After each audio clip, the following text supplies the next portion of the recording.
কখনো লক্ষ্য করেছেন, আপনি যত বেশি বোঝাতে যান, সামনের মানুষ তত কম গুরুত্ব দেয়? আবার আপনি যখন চুপ থাকেন, ঠিক তখনই সে অস্থির হয়ে পড়ে। আজকের আলোচনা চুপ থাকার প্রশংসা নয়। আজকের আলোচনা চুপ থাকার সঠিক ব্যবহার নিয়ে। কারণ সব নীরবতা শক্তি নয়, আবার সব কথা বলাও বুদ্ধিমানের কাজ নয়।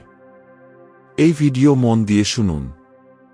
শেষ পর্যন্ত শুনলে মানুষের আচরণ আপনা আপনি পরিষ্কার হয়ে যাবে। নাম্বার 1, সব চুপ থাকা শক্তি নয়। অনেক মানুষ চুপ থাকে ভয় থেকে। ভয়, কিছু বললে সম্পর্ক নষ্ট হবে।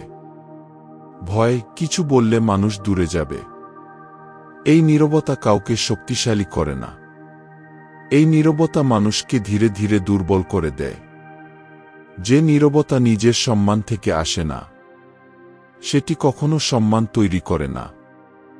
নাম্বার 2, ভুলভাবে চুপ থাকলে গুরুত্ব কমে যায়। অনেকে চুপ থাকে শাস্তি দেওয়ার জন্য। ভাবেন কথা বন্ধ রাখলেই সব ঠিক হয়ে যাবে। কিন্তু এতে সামনের মানুষ ভাবে আপনি আবেগ সামলাতে জানেন না।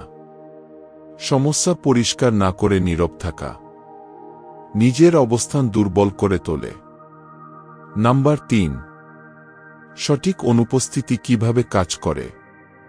সঠিক অনুপস্থিতি মানে হঠাৎ গায়েব হয়ে যাওয়া নয়। এর মানে নিজের সময় আর শক্তির মূল্য বোঝানো। আপনি সব সময় উপস্থিত নন, সব সময় পাওয়া যায় না। মানুষ তখন বুঝতে শেখে এই উপস্থিতির মূল্য আছে।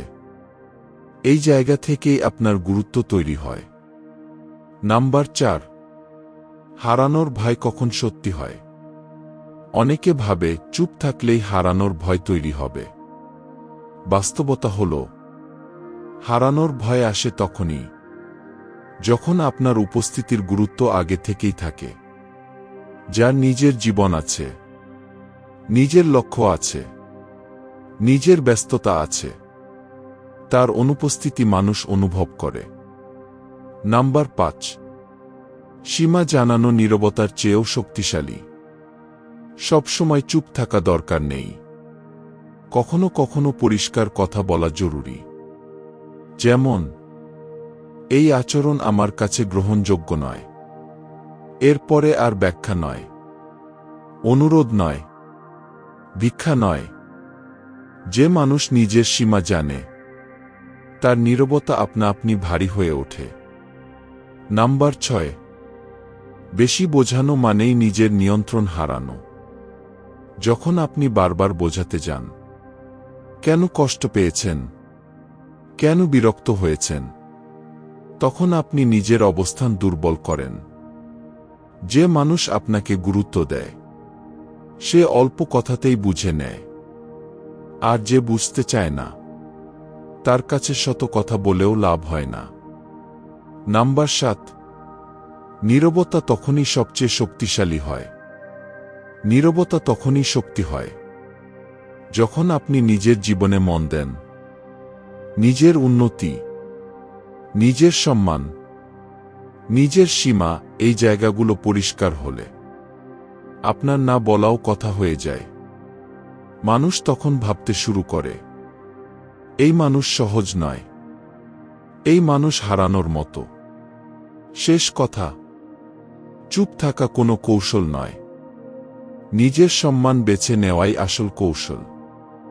যখন আপনি নিজেকে গুরুত্ব দেন, মানুষ আপনাকে গুরুত্ব দিতে বাধ্য হয়। এই ভিডিও যদি আপনাকে ভাবতে শেখায়, তাহলে পছন্দ দিন, আপনার মতামত লিখে জানান। আর এমন বাস্তব, গভীর মনস্তাত্ত্বিক আলোচনা পেতে এই চ্যানেলটি অনুসরণ করুন। নিজের উপর কাজ করুন, নিজের সম্মান বাঁচান, এমন জায়গায় পৌঁছান যেখানে মানুষ আপনাকে হারানোর ভয় পায়।